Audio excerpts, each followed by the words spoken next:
Race judicata क्या होता है? इन अ फॉर्मर सूट। अब यहां पे फॉर्मर का मतलब समझो, इन अ फॉर्मर सूट। फॉर्मर का मतलब होता है कि जो पहले डिसाइड हो चुका है, पहले एक सूट था और वो डिसाइड हो गया है, अब फिर से ऐसा ही कोई सूट डाल दिया है। किसने डाल दिया है? चाहे वो मैटर उस केस के अंदर जो फिर से एक नया केस डला है, वो उस केस के अंदर जो मैटर है, जिस पॉइंट के ऊपर आपने केस डाला है, वो क्या है? मैटर डायरेक्टली या substantially in issue, has been directly and substantially in issue in a former suit. वो कैसे भी रिलेट कर रखा हो आपस में, चाहे वो डायरेक्टली एक दूसरे से लिंक करता हो, समझ में आता हो कि हाँ डायरेक्ट वही बात बोल रहे हैं, या फिर सब्सटेंस उसका जो मैटर है, क्वेश्चन ऑफ लॉ है, क्वेश्चन ऑफ सेक्शन है, तो उस चीज पे कुछ ना कुछ सेम नजर आता है ना, तो समझ में आता है कि यार ये सेम बातें सेम पार्टी के बीच में पहले डिसाइड हो गई है बाय द कॉम्पिटेंट कोर्ट। ये इंपॉर्टेंट है कि इससे पहले जिसने डिसाइड किया था ना, वो भी कोर्ट कॉम्पिटेंट कोर्ट ही थी, मतलब उसके पास भी have authority to decide the case. तो जब same matter directly substantially former suit और कोर्ट कॉम्पिटेंट होनी चाहिए। तो अगर ऐसा हो जाए सेम पार्टी है तो यानी कि वो पहले डिसाइड हो रखा है, तो पहले बता देंगे सर, जज को बोल देंगे सर जनाब ऐसे ऐसे ये सेम सूट पहले फाइल हो रखा था और भी डिसाइड भी हो गया है, तो उसको कहते हैं रेस जुडिकाटा। रेस जुडिकाटा के अंदर काफी सारे पॉइंट्स बने हुए हैं, एक्सप्लेनेशन 1 2 3 4, तो इसमें इंपॉर्टेंट है दो। एक तो 1 काफी इंपॉर्टेंट है एक्सप्लेनेशन। देखो यहां पे आ जाओ, एक्सप्लेनेशन 1 इंपॉर्टेंट है। क्या है?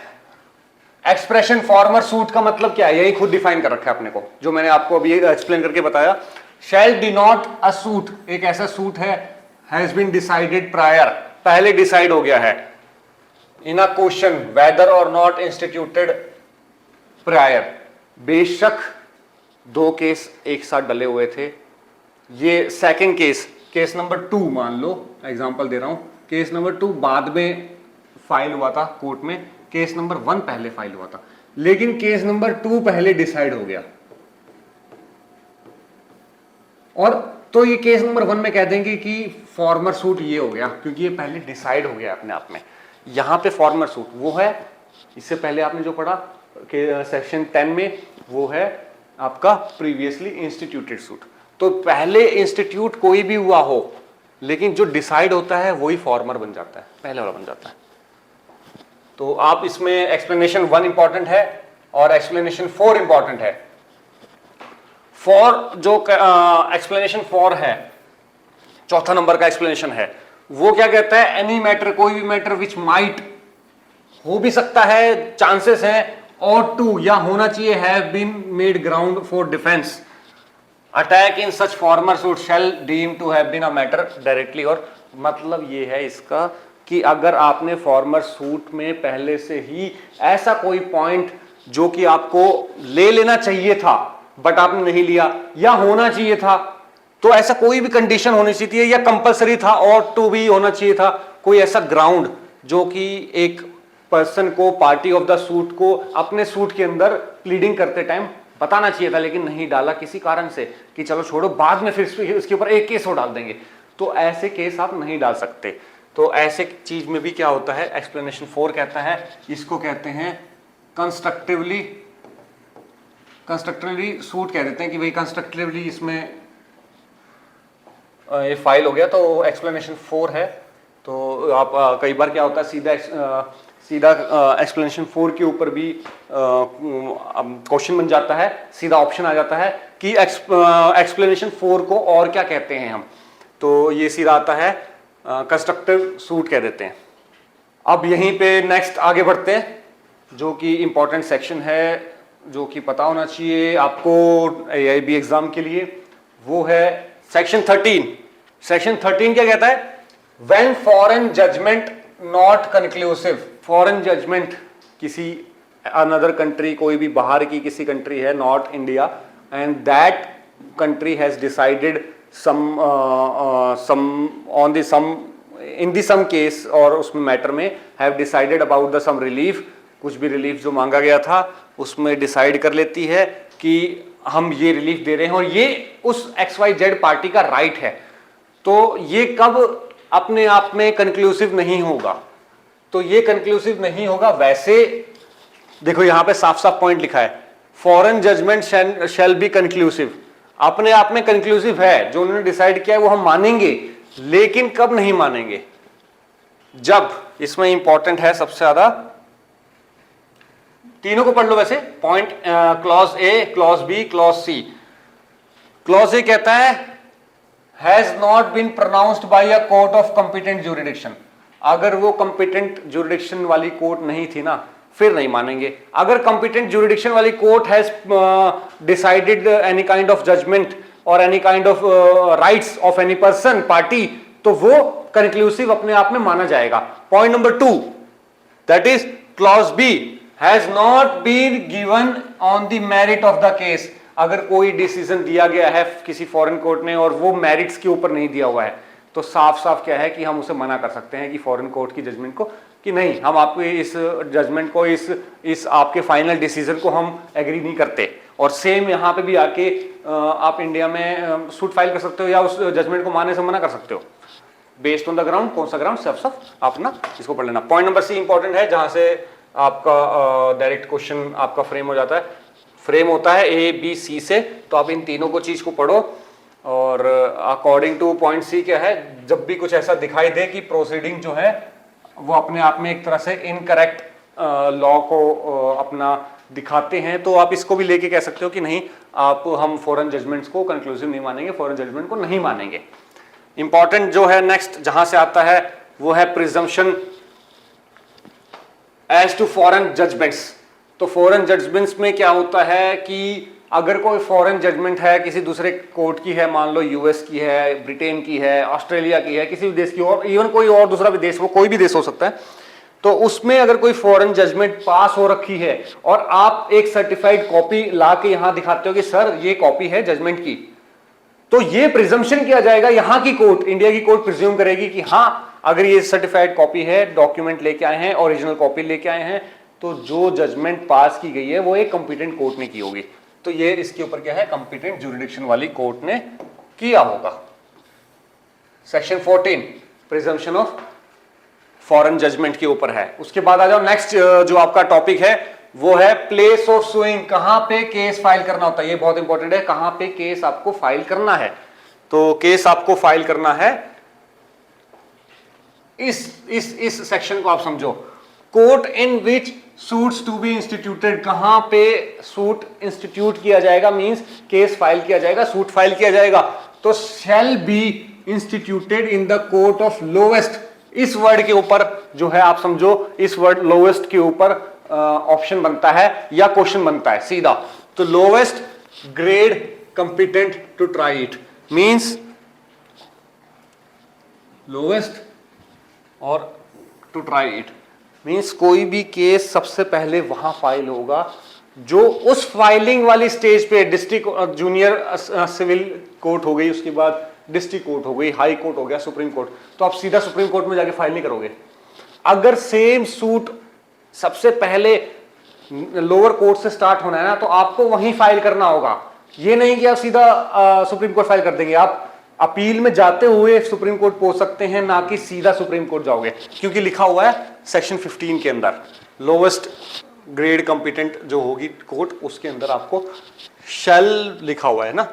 तो लॉ में आपको पता है कि शैल का मीनिंग क्या होता है, शैल का मतलब होता है it is a mandatory thing, तो शैल बी इंस्टीट्यूटेड, तो कौन सी कोर्ट में, जो कि लोअर कोर्ट होगी।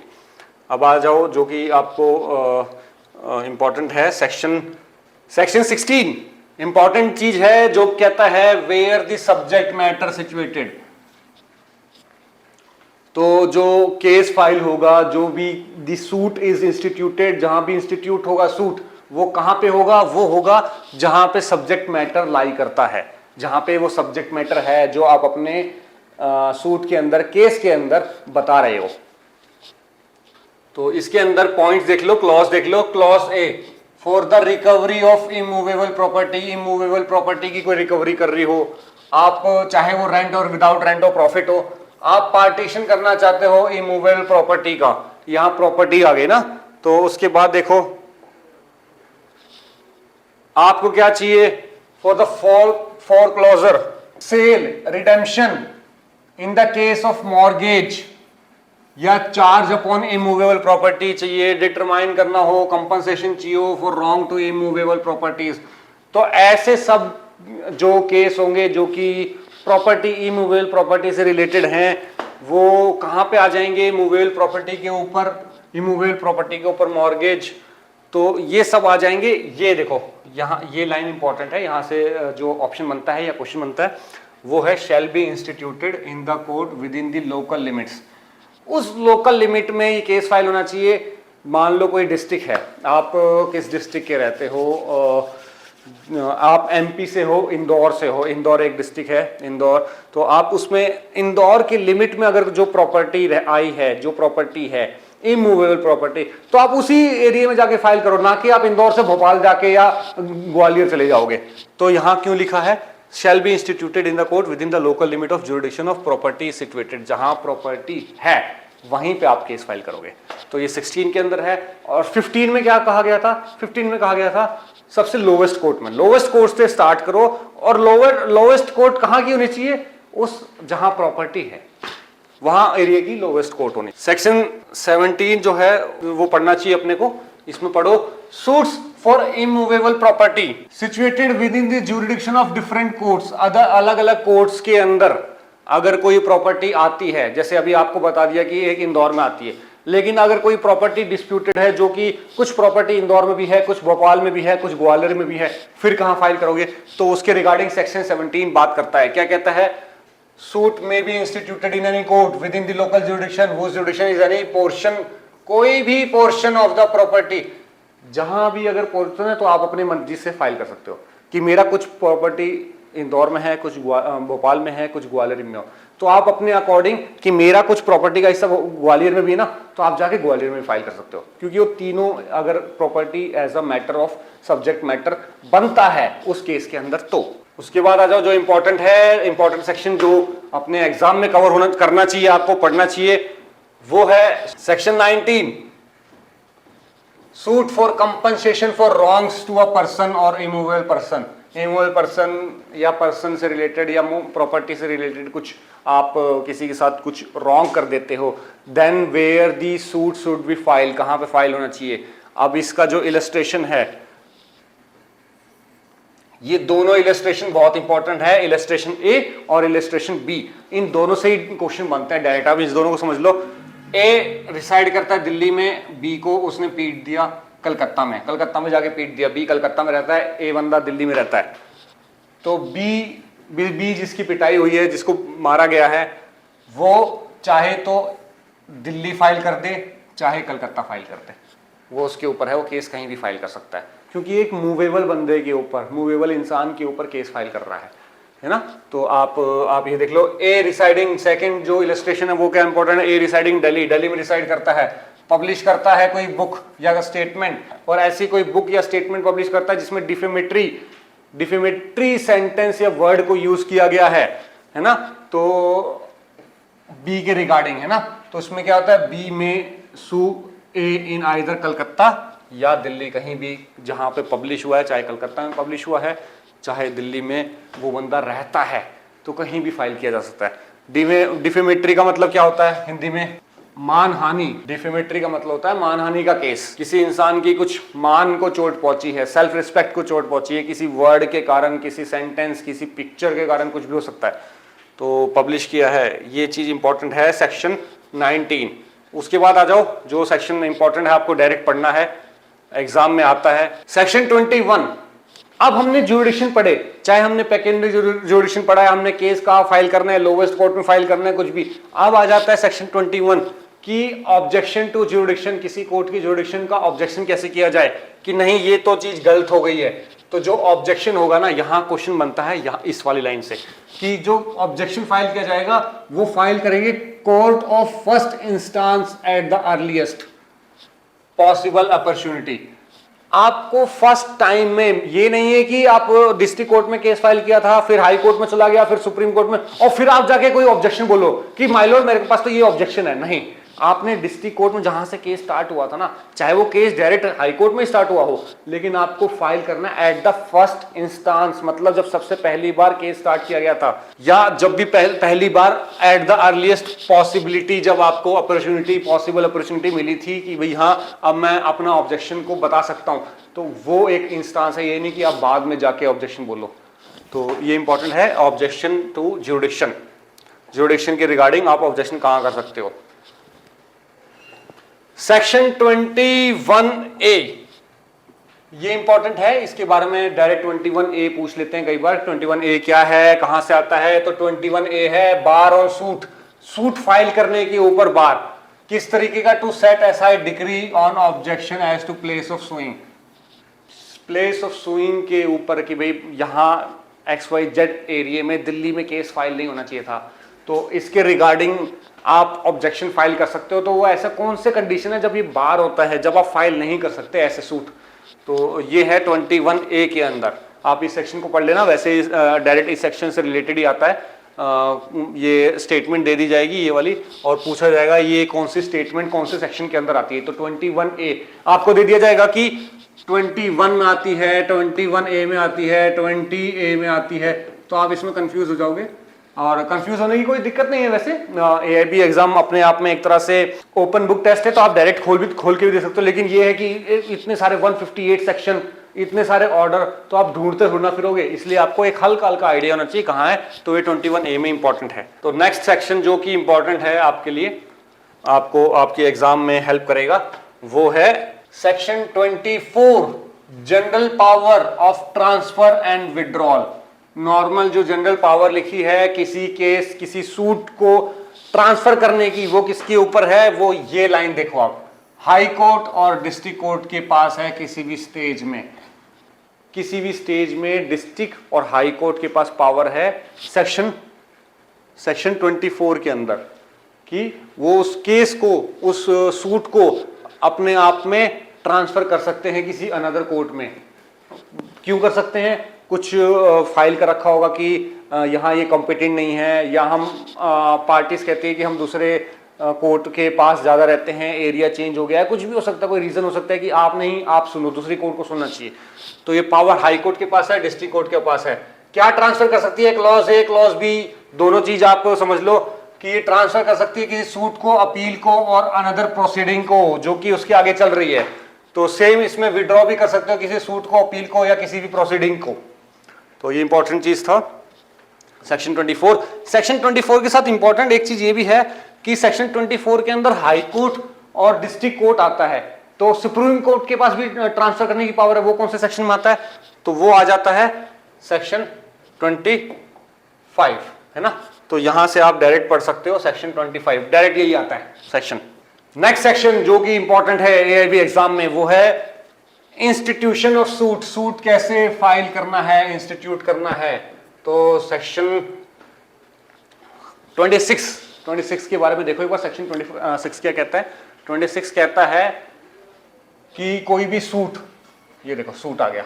अब हम सिविल प्रोसीजर कोड पढ़ रहे हैं, सिविल केसेस के बारे में पढ़ रहे हैं, तो उसको सूट कहते हैं। तो सूट कहाँ भी फाइल होगा और कैसे फाइल होगा? तो इंस्टीट्यूशन कैसे स्टार्ट होगा?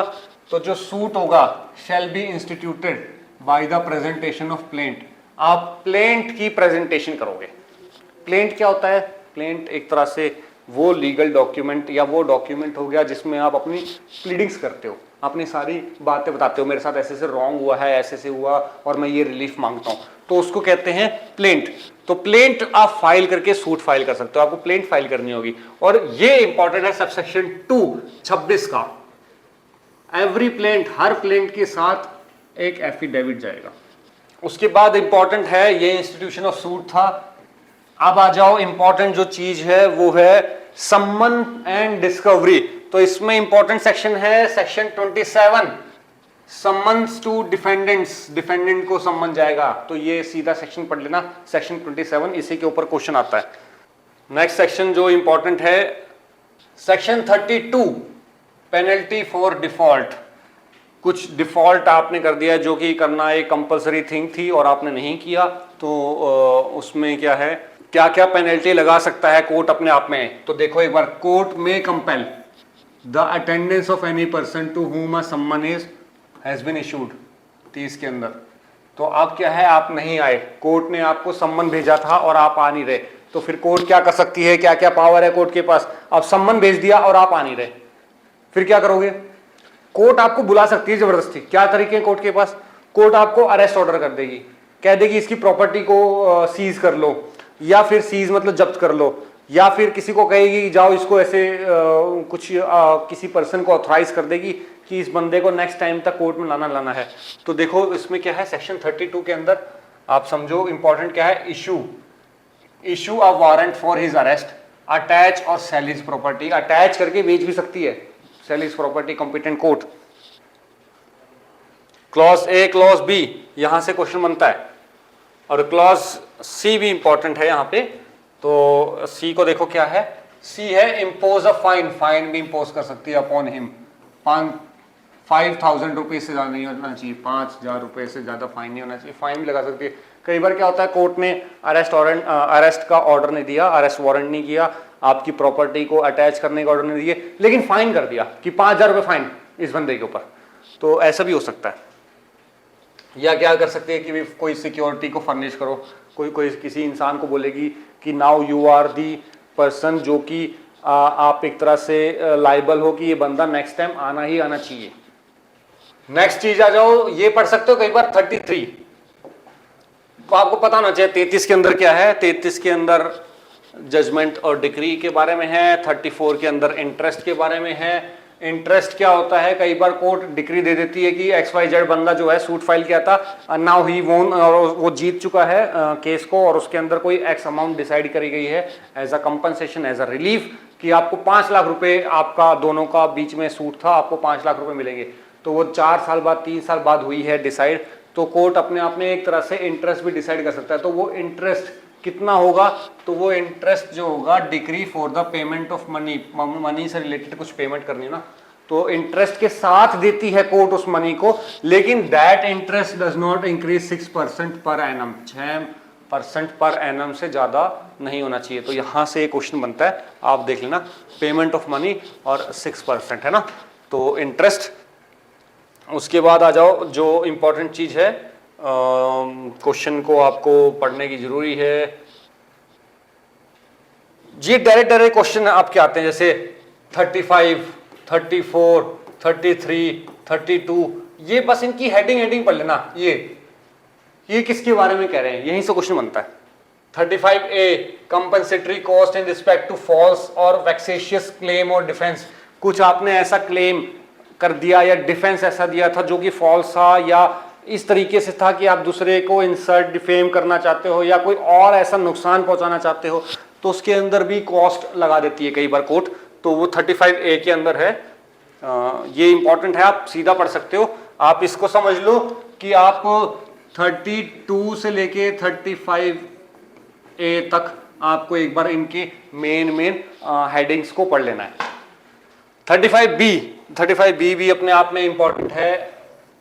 कॉस्ट फॉर कॉजिंग डिले करने के लिए भी कोर्ट कॉस्ट लगा सकती है, तो ये इंपॉर्टेंट है आपके लिए।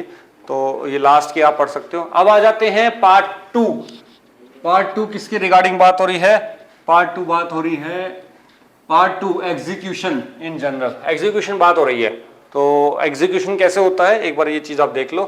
तो सेक्शन 37 बात करता है definition of court which pass the decree. तो ये अपने आप में एक तरह से सेक्शन 37 है, यहीं से क्वेश्चन बनता है, इसकी इस हेडिंग के ऊपर क्वेश्चन बनता है। Definition of court which passed a decree. तो expression court which pass a decree or word that elects shall in relation to execution of decree unless there is anything repugnant subject to the context और इतना where the decree और executed has been pass. तो ये एक तरह से कौन सी court कैसे अपना डिग्री पास कर रखी है, सेक्शन इसके रिगार्डिंग है। ये सेक्शन सीधा बोल दिया जाएगा कि है, और ये कौन से सेक्शन के अंदर आता है, तो 37। यहां से डायरेक्ट क्वेश्चन इसी के ऊपर बनता है। ये इंपॉर्टेंट चीज है। जब अब क्या हो गया, आपने समझो, अब हम कहां तक आगे हैं सीपीसी के अंदर। अब हम आगे हैं, हमने पहले अपने आप को समझ लिया कि केस फाइल कर दिया, केस इंस्टीट्यूटेड के बारे में समझ लिया, कॉम्पिटेंट कोर्ट के बारे में समझ लिया, डिक्री आ गया, रिजल्ट आ गया हमारे पास, फाइनल जजमेंट आ गई, डिक्री होल्डर हो गए। अब एग्जीक्यूशन के बारे में समझना पड़ेगा। एग्जीक्यूशन क्या होता है कि अब जो एक आपका राइट डिसाइड कर दिया था कोर्ट ने, आपके हक में फैसला आ गया है, अब उसको एग्जीक्यूट कैसे करें। एग्जीक्यूट मतलब लागू कैसे करवाना है उस चीज को। तो अब देखो यहां पे कोर्ट बाय विच डिक्रीज में बी एग्जीक्यूटेड, ऐसी कौन सी कोर्ट है जहां जो उस डिक्री को एग्जीक्यूट करेंगे, लागू करवाएंगे। तो दैट इज आप समझ लो सेक्शन 38, 39, ये इंपॉर्टेंट चीज है आपके पास। यहीं से एक बार सेक्शन से क्वेश्चन बन रहा है, court by which decree may be executed, ऐसे कौन से कोर्ट है which has a power to execute the decree. So the decree may be executed either by the court जिसने वो डिक्री पास करी है, या बाय द कोर्ट जिसको वो डिक्री पास करने के बाद एग्जीक्यूट करने के लिए भेजा गया है, सेंड किया गया है। जिसने कोर्ट ने डिग्री पास की है और जिसके पास डिग्री पास करने के बाद ए कोर्ट बी के पास भेज देती है कि आप इसको एग्जीक्यूट करो। तो ए भी कर सकती है, बी भी कोर्ट कर सकती है, दोनों कर सकते हैं। ट्रांसफर ऑफ डिग्री के बारे में कहां बात की गई है 39 में। ट्रांसफर ऑफ डिग्री के लिए ऑन दी एप्लीकेशन, ये लाइन देखो, डिग्री होल्डर अगर एप्लीकेशन लगा के ट्रांसफर के लिए रिक्वेस्ट कर सकता है कि आप XYZ जो कॉम्पिटेंट कोर्ट थी जिन्होंने ये केस को एक तरह से फाइनली डिसाइड किया था, उस कोर्ट के आगे कि सर आप इस चीज को डिग्री होल्डर जिसके फेवर में केस आया है वो कह सकता है सर आप इसको दूसरी कोर्ट में ट्रांसफर कर दो, क्योंकि कारण, क्योंकि अब वहीं से आ जाता है क्यों मांग रहे हो आप ऐसी चीज। ट्रांसफर ऑफ सेक्शन 39, तो आप क्यों मांग रहे हो, ये आ गए पॉइंट्स।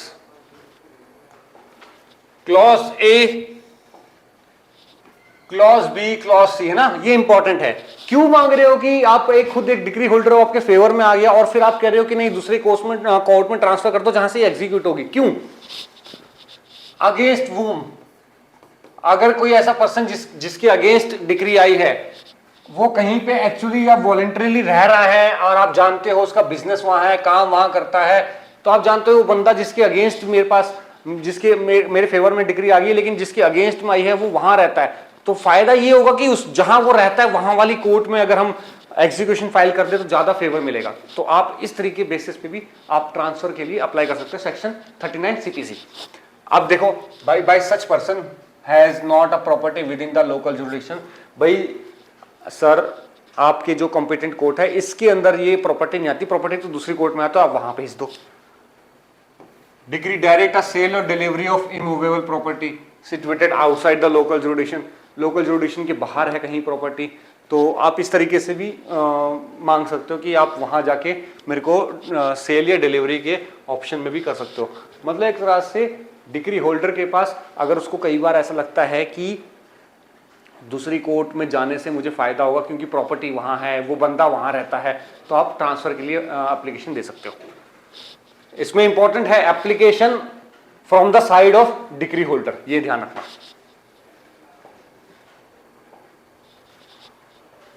नेक्स्ट सेक्शन जो कि इंपॉर्टेंट है आपके एग्जाम में, AIB एग्जाम में आता है, सेक्शन 46। ये बहुत इंपॉर्टेंट है, कई बार डायरेक्ट यहीं से क्वेश्चन आता है। सेक्शन 46 क्या है, या परसेप्ट्स, प्रीसेप्ट्स कौन से सेक्शन में डिफाइन है, सेक्शन 46, 45, 40, तो ये सीधा जाता है 46 प्रीसेप्ट। प्रीसेप्ट क्या होता है, upon the application of the degree holder, degree holder कुछ एप्लीकेशन लगाए, क्या करे, जिस कोर्ट ने डिग्री पास करी थी कि इश्यू करो एक परसेप्ट, प्रीसेप्ट को इश्यू करो, कोर्ट से रिक्वेस्ट करता है एक प्रीसेप्ट इश्यू करो, किस चीज के लिए, कि कोई और precept to any other court which would be competent to execute such decree to attach any property belonging to the judgment debtor या specified in the, तो क्या कहता है, डिग्री होल्डर एप्लीकेशन लगाता है, कहता है कि दूसरी कोर्ट में, जिस कोर्ट ने जजमेंट दी थी, डिग्री दी थी, उस कोर्ट को कहता है कि आप प्रीसेप्ट इशू करो, एक तरह का ऑर्डर इशू करो दूसरी कोर्ट को, कि दूसरी कोर्ट कि भाई उस बंदे की बंदा कौन है, जजमेंट डेटर, जजमेंट डेटर की प्रॉपर्टी को अटैच कर दिया जाए। तो ऐसी चीज को कहते हैं प्रीसेप्ट्स।